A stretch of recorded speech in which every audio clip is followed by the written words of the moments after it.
Hi, my YouTube friends. It's Tiffany. I just got this iPad, so it looks like I'm not looking at you in the eye, but I am. It just looks like I'm not. I'm looking at the camera. Okay. So if you guys see me looking like to the side or something, it's just because the camera does that. Okay. It doesn't matter. Anyway. Okay, so what I want to talk to you guys about today is something that I hear all the time, like all the time. I have a lady in my Zumba class that she's got endometriosis. And I'm like, you need to follow this diet and blah, blah, blah. And she's like, I can't do that. That's just unrealistic for me. I have a family and I have kids and I can't cook like that. So, I sometimes get a little frustrated because I do feel like it's completely and totally realistic. I know it's really hard. Like, I really, really know it's hard because I did it, you know.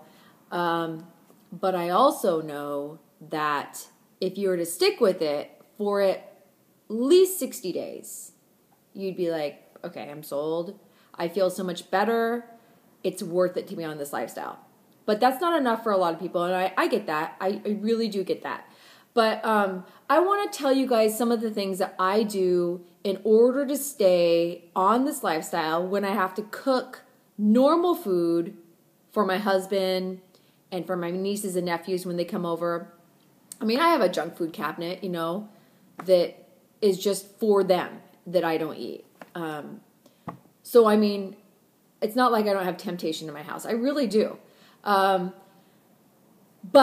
okay, what triggered this video is that I have a high school girl staying at my house for the weekend, and her parents are out of town, and I am cooking her dinner. And she loves pasta and cheese and dairy products and all these things that is not on my diet. And so I am making her tonight homemade macaroni and cheese. And I mean, super cheesy, gooey. If I was on eating normal, I'd be like all over it. Like, it's the bomb macaroni and cheese, all right? So I already made it this morning. I made it before I came to work. But I wanted to tell you guys how I handle doing this and how I do handle cooking food for my husband and for other people when I know I'm not going to be eating it. So one of the things that I do, and this seems to really work for me, is that I always am snacking on something I can eat while I'm cooking something that I can't eat. So for instance, today when I made the macaroni and cheese, I drank a smoothie while I was making it. Because I really do believe that if you are hungry and you're faced with eating something, whatever's on hand right there, or if you had something great to eat, like a great salad or something that you knew you could eat and it was already made and ready for you, I really do believe you'd go to it. Like, fruit always looks better when it's all cut and perfect and done. You'd go to it. But when it's not ready or you don't have it available, you're going to go to something bad. So, one of the things in cooking food that you can't eat for your family is eat something while you're cooking. Snack on it. Popcorn, hummus, and rice crackers. Make sure that I'm sugar in them, or soy sauce, or any of that kind of stuff, but be aware. Nuts, fruit, smoothies,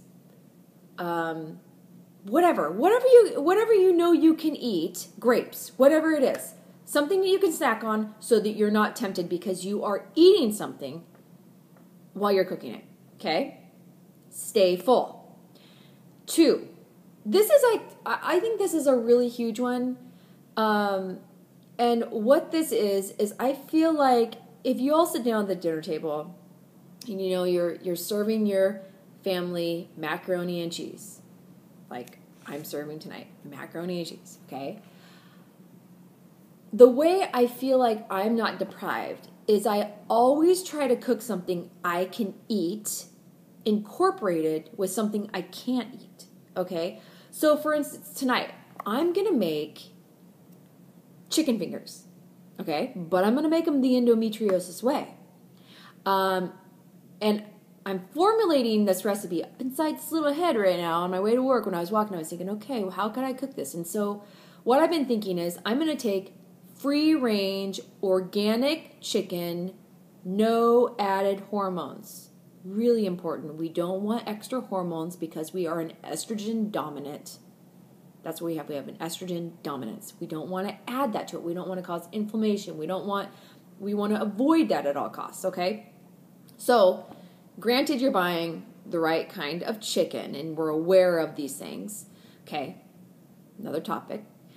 I'm going to take coconut milk. I'm going to shred onion and garlic. And I'm going to take some sesame oil, salt, pepper, maybe a little cayenne. I'm going to mix that in with my coconut milk. I'm going to make that as I'm going to dip my chicken fingers in that as my, kind of like my binder, right? And then I'm going to roll it in sesame seeds and gluten-free flour. And then I will pan fry it or I will bake it, okay? So here now, what I've got is I've got this chicken fingers that I can eat. And I'm going to serve at the table, I'm going to serve this beautiful macaroni and cheese and chicken fingers that they're totally stoked about. Like, they're pumped about both of those things. And then I'm going to have a salad. Well, I'm going to have a big salad with maybe one chicken finger sliced up on my salad. So here I am. I'm not feeling like, oh, everybody's eating macaroni and cheese and chicken fingers and I can't have anything. No, I'm looking at like, killer. I can have chicken fingers and I can have a salad and you guys have macaroni and cheese because I don't need that, you know? So it's like incorporating food you can eat on a daily basis with food maybe you can't. If it's too hard to adapt completely for your family, which I understand, I really do. It is hard. And it does take a lot of dedication. So these are ways I feel like that you can incorporate these things into your life and still feel like you're sitting down with your family and enjoying a great dinner and just, you're giving them some things you can have and you're eating it with them. So that would be my words of Tiffany wisdom. I guess I feel like when people say it's not, they can't do it or it's unrealistic, I was the biggest junk food junkie of junk foodness. Like, I was junk food junkie Tiffany. I mean, they called me Twinkie because I ate so many Twinkies. I mean, that was like a nickname for me. I was like the worst junk food junkie. And if I can do it, like, I swear you can do it. Like, I know you can do this. I know you can. Okay? So I hope that helps you guys. I am being faced with this situation right now with this girl in my house and with my husband. And these are the ways I deal with it. The other thing I want to say is if you guys feel like, I don't want ever anyone to think that like I'm perfect and I never make a mistake. I do follow this diet really, really strictly because I know how good I feel and I've been able to avoid surgery, okay? But what was I just going to say? Like, I've just kind of lost my train. Oh, yes, okay. So what I was going to say is if you want to cheat and if you're dying for something good, eat it, okay? The biggest thing is knowing that you're not going to eat it every day or every week. Okay, I think that when I first started this diet, I was like, I'm not going to be able to eat anything, like, ever again. And that's a bad way to look at it. But I almost started to cry. Because it was so tragic for me. Like, the thought of, I was like, I'm not going to be able to eat anything anymore. And the more that I realized how much you can eat, and also that, you know what? If you want to cheat, have it. If nothing else is going to satisfy you, if I really wanted macaroni and cheese tonight, I really would have it. But then, you know what? I'd really know for the next 3 weeks or month, I'm going to be on it. Like, I'm going to be on eating a good diet. I think it's the fact that it's not that you can't ever eat it again.